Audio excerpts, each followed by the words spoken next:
if America doesn't right these imbalances, what you think is which it thinks are imbalances, right? Look, at the end of the day, the U.S. economy is $36 trillion of debt. Its blended interest rate per year on an annual basis is 3.3%.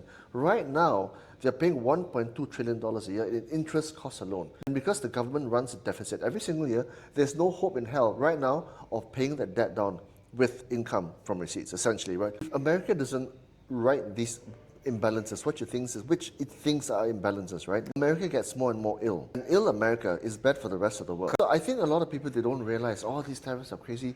He has to do it. He doesn't have a choice.